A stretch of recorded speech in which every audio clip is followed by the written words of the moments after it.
예수님은 귀신 들린 아이에게서 귀신을 쫓아내셨습니다. 사실 귀신은 이 아이를 끊임없이 고통 속에 있게 했죠. 말을 못하게 하고 듣지 못하게 하고 불에 넘어지게도 하고 물에 넘어지게도 하고, 그리고 그가 넘어져서 경련을 일으키기도 하고 입에서 거품이 물리기도 하는 이런 고통을 이 귀신이 주었습니다. 사람에게도 모두 고통이라는 게 있잖아요. 아픔들이 있습니다.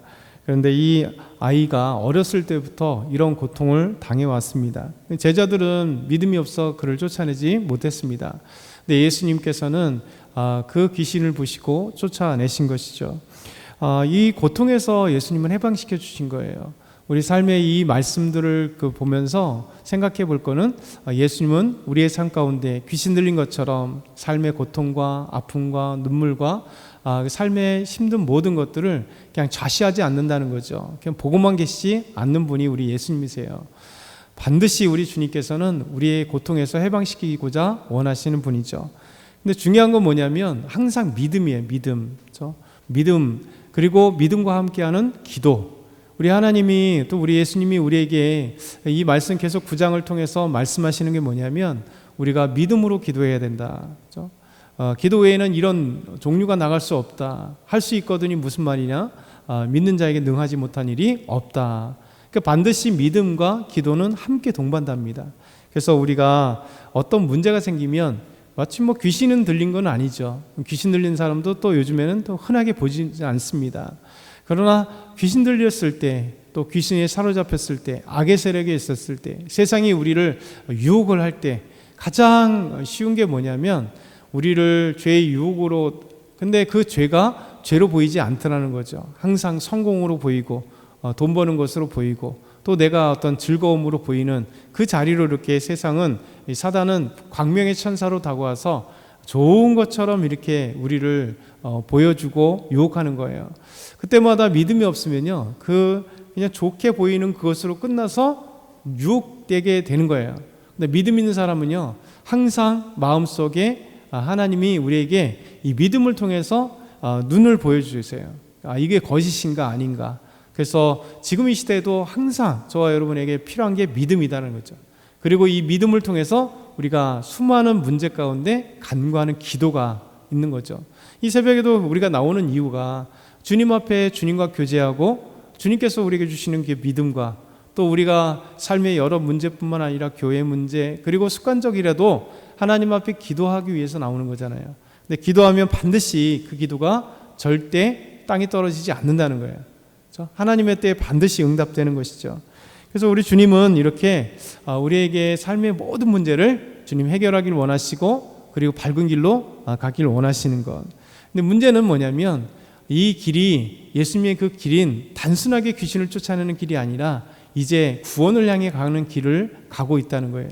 왜냐하면 가장 궁극적인 목표가 이게 귀신 정도의 쫓아내는 정도의 해방이 아니라 죄에서 온전하게 구원하기 위해서 지금 예수님이 이제 마가복음 9장에부터는 이제 서서히 이제 죽음의 길을 가고 있습니다.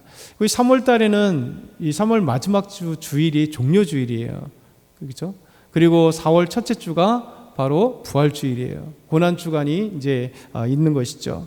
그러면서 이 큐티 본문이 마가복음의 예수님께서의 마지막 삶의 모습들을 맞춰서 이렇게 큐티를 본문을 잡은 겁니다. 그러니까 마가복음 9장 30절 31절 보면 예수님께서 이제 구원을 위해서 어떤 길을 가실까를 제자들에게 이렇게 말씀하세요. 같이 읽겠습니다. 그곳을 떠나 갈릴리 가운데로 지날새 예수께서 아무에게도 알리고자 아니하시니 이는 제자들을 가르치시며 또 인자가 사람들의 손에 넘겨져 죽임을 당하고 죽은 지 3일 만에 살인하는 것을 말씀하셨기 때문이더라. 예수님은 이 갈릴리로 귀신을 쫓아냈고 귀신 들린 자가 나왔으면 사실 대부분의 사람들은 자기 영광을 위해서 소문 내기를 원하잖아요. 내가 이런 일을 했어, 내가 이런 사람이야. 근데 예수님은 오히려 그 아픈 연약한 그 사람에게서 고통에서 해방되고 정말 참된 행복을 주시고 난 뒤에 싹 뒤로 한 채 예수님은 이제 다시 갈 길을 가고 있는 거예요. 갈릴리로 지나가실 때 남에게도 알리고자 안 하셨다. 항상 예수님의 삶의 3년 보면 막 떠들벅석 그런 경우 없어요. 사람들은 자기 영광을 드러내고 자기 이름을 드러내고, 이제 얼마 있다 정치권에서는 이제 지선이 얼마 안 남았잖아요. 6월 달이면 6.3 지방선거에는 뭐 자기를 나타내야 되는 거 아니에요, 사실. 그래야 자기가 이런 사람입니다, 내가 이런 일을 할 수 있습니다. 대부분 다 모든 사람들, 저와 여러분을 다 비롯해서 하기를 원하는 게 뭐냐면 내 이름이 묻히는 것을 되게 싫어하죠. 세상에서 내가 존재가 있으나마나한 존재가 가장 두려워하는 거잖아요. 내 이름을 몰라주면 어떨까? 사실 사람들이 나를 몰라주면 어떨까? 기억 속에 잃어버리면 어떨까? 사실 사람들이 가장 두려워하는 게 그래요. 그래서 사람이 죽으면 이름을 남기기를 원하는 것이 사람들의 본성입니다. 근데 예수님이 가장 경계한 게 뭐냐면 자기 이름을 막 드러내거나 자기 어떤 것이 드러나는 것보다 오히려 하나님의 영광을 위해서 드러나는 것들을 원하신다. 근데 문제는 뭐냐면 이렇게 예수님께서 사람들을 드러내는 게 중요한 게 아니라 예수님은 지금 그의 가야 될 길을 제자들에게 알리셨어요. 제자들에게 조용히 이제 가르치시는 겁니다. 인자가 자기 사람들의 손에 넘겨져 죽임을 당하고 죽은 지 3일 만에 살아나리라. 이게 예수님이 죽음과 부활에 대해서 예수님이 제자들에게 말씀하고 있는 것이죠. 여러분, 이것이 얼마나 중요한지 모르겠습니다. 왜냐하면 예수님이 이 목적으로 위해서 오셨잖아요. 예수님은 한 번도 그의 사명을 잃어버린 적이 없어요. 그러니까 우리의 사명을 잃어버릴 때 다른 꿈들이 보이기 시작하는 거예요. 이 꿈이라는 건 나쁜 거예요. 자기의 영광을 드러나고 자기의 이름이 드러나고 자기 자리가 드러나고 자기가 어떤 것을 취할 것으로 이렇게 나오는 거죠. 근데 주님은 우리에게 분명하게 사명을 깨달으라는 거예요. 그렇죠? 사명의 자리에 분명히 있으라는 겁니다. 예수님은 사명의 자리에서 한 번도 벗어난 일이 없어요. 그러니까 유혹당하지 않고 곁길로 가지 않아요. 온전히 하나님께서 원하시고 기뻐하시는 일을 가는 건데, 문제는 이 제자들입니다.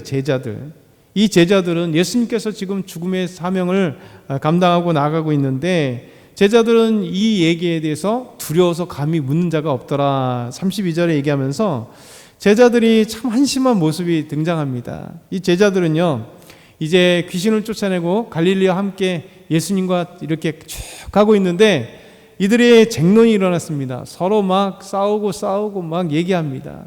근데 그게 뭐였었냐면 바로 누가 크냐에 대한 문제예요. 근데 이 누가 크냐의 문제가 길에서만 막 서로 쟁론한 게 아니라 예수님과 함께 이제 가버나움에 들어오고 가버나움의 한 집에 들어왔을 때도 이 쟁론하고 있었다는 거죠. 지금 예수님은 제자들에게 무엇을 얘기하고 있냐면 인자가 사람들의 손에서 넘겨지고 그리고 죽임을 당하고 3일 만에 부활하리라고 하는 이 엄청난 소식을 제자들에게 전하고 있는데 이 사람들은 언성이 높아지면서 쟁론하고 있다는 거예요. 그러니까 사명의 길을 모르면요, 예수님은 사명의 길이 분명하니까 곁길로 가지 않는다 그랬잖아요. 하나님의 뜻대로 가는데 제자들은 예수님이 지금 함께 동행하지만 사명의 길이 분명하지 않으니까 이제 다른 것을 그들에게 있는 거죠. 이 불교 용어가 있습니다. 불교 용어 많이 들어보죠. 염불에는 관심이 없고 제밥에만 관심이 있다는 거죠. 그렇죠? 부처에게 드리는 공양하는 그 밥을 제밥이라고 그래요. 그러니까 염불이 되게 중요한 건데, 그렇죠? 사람들은 그 제밥에만 관심이 있는 거예요. 그러니까 사람들은 자기 이익과 자기 어떤 이속을 차리는 거에 관심이 있는 거예요. 제자들은요, 예수님이 지금 이거 화려하게 가는 곳마다 귀신을 쫓아내, 병든 자 치료해, 사람 말씀을 전하면 수면 우르르 오니까 사람들의 모든 건 인기죠, 인기. 그 인기에 여합하는 거예요. 예수님이 더 높아지면 어떻게할까? 나는 그 한 자리를 해야겠다, 한 자리를. 그러니까 모든 사람들이 그러잖아요. 지금 이제 아까도 뭐 지선 얘기했지만 지금 TV만 딱 틀면 막 다들 거기 아닌 거예요. 어디에다 줄 쓸까? 그렇죠? 어디에 줄 서야 요번에 나갈 수 있을까? 그렇죠? 어디에 줄 서야 내가 국회의원이 되고 어디에 내가 지자체장이 되고 어디에 있어야 내가 정말 이런 자리 하나 얻을까? 이런 것들이, 그러니까 무리가 많아지고 인기가 많아지면 당연히 줄 서는 데 바쁘고 그게 욕심인 거예요. 진짜 어떤 참된 정치를 할 것인가가 아니라, 그렇죠? 내가 이 자리, 그러니까 먼저 자리가 되면 내가 그 정치를 할 수 있을 거라 이렇게 생각하는 거죠. 먼저 열심히 정치들을 하고 나면 어느 순간에 사람들에 의해서 인기를 얻고 인정을 받으면 자연스럽게 가는 그 자리인데, 대부분 다 그렇게 가는 것은 전공법을 사용하기는 사실 많고 위험 요소들이 많잖아요. 왜냐하면 세상은 오히려 줄대고 뭔가 이게 나타내야 빠르게 가는 길이고, 제껴지고 공천을 받아야 가는 길이고, 공천받기 위해서는 그 사람이 인정을 해줘야 되는데 그 사람이 중요한 거죠. 이런. 근데 이 제자들은 예수님이 가는 곳마다 이런 거예요. 저 지금 중요한 일인데 이 사람들은 자기들이 높으냐에 대해서 쟁론하게 되는 거죠. 그러면서 예수님께서는 믿음 안에서의 참된 높음이 무엇인가, 하나 먼저됨이 무엇인가에 대해서 제자들의 이야기를 들으면서 예수님께서 말씀하십니다. 35절에서 37절 한번 같이 마지막으로 읽겠습니다. 예수께서 앉으사 12 제자를 불러서 이르시되 누구든지 첫자가 되고자 하면 무사람의 끝이 되어야 무사람을 섬기는 자가 되어야 하리라 하시고, 어린아이 하나를 데려다가 그들 가운데 세우시고 앉으시며 제자들에게 이르시되 누구든지 내 이름으로 이런 어린아이 하나를 영접하면 곧 나를 영접하며, 누구든지 나를 영접하면 나를 영접함이 아니요 나를 보내신 이를 영접함이니라. 12 제자를 부르시고 말씀하세요. 참된 길이 뭐냐, 참된 높음이 뭐냐. 너희들이 쟁론하는 것은 어떤 자리, 어떤 높음, 그게 중요한 게 아니고, 그것이 뭐냐면 첫째가 되는 자는 무사람이 끝이 되어리라. 그러니까 오히려 참 신기하죠. 모든 사람들이 첫째가 되고 싶어 하는데 믿음 안에서는 오히려 끝에 자리에 앉아라. 그리고 누구든지 이 어린아이를 세우면서 이 어린아이의 하나를 영접하는 것이 곧 예수님을 영접하는 것이고, 예수님 보내신 자를 영접하는 거다. 그러니까 믿음 안에서는 우리 주님이 영광스럽게 우리를 높여주는 거는요, 바로 우리가 겸손하게 나가는 거예요. 우리가 이제 이 중직들을 우리가 선출하게 되는데, 중직의 가장 중요한 건 뭐냐면, 사람들은 자꾸만 중직에, 보통 교회들은 그게 어느 정도 힘이 자리고 어떤 권사명, 권사라고 하는 그거에 대한 나타내고자 원하는 거예요. 그렇죠? 얼마 전에 그런 얘기를 들었어요. 이렇게 결혼식을 자녀들 하려고 하는데 믿음의 집안들이에요. 근데 이쪽 이제 사돈 집안에는 장로, 권사인데 자기 아들하고 이제 며느리감 사돈들은 그래요. 근데 자기는 충분히 그 교회에서 장로로 해도 충분하신 분인데 목사님께서 조금 늦게 세우신 거예요. 그러다 보니까 이제 집사다 보니까 이제 그런 어떤 게 있잖아요, 보이지 않게. 근데 목사님이 이제 그거 조금 후회하시긴 하셨다고 하더라고요. 그 얘기를 이제 다른 목사님이 이제 다른 목사님의 이야기를 들으면서 참 이게 좀 더 일찍 세울 걸, 뭐 이런 건 참 좋은 얘기잖아요. 그러니까 생각은 그렇지만 그것 때문에 우리 사도는 장로 때문에 나는 집사네, 이런 개념은 아닌데, 목사님이 참 귀하신 분을 이왕 세울 것 좀 이러면 참 좋은 건데, 대부분 다 뭐예요? 장로라고 하는 그거가 보이지 않게 힘이 되는 거예요. 그렇죠? 교회 애들보다. 그러니까 이게 가장 교회들의 문제가 되는 거죠. 어느 순간에 중직들이 섬김의 자리가 아니라 보이지 않게 자기를 나타내는 자리가 돼버리는 거예요. 그게 선후 이게 바뀌어버리는 거죠. 주께서 원하시는 게 그게 아닌데요. 장로면 존경을 받는 믿음의 사람을 세울 때 그 장로님이 더욱더 섬기고 그리고 더 믿음의 본을 보이면 하나님은 오히려 겸손하게 하시는 분 더 드러나게 하시는 거죠.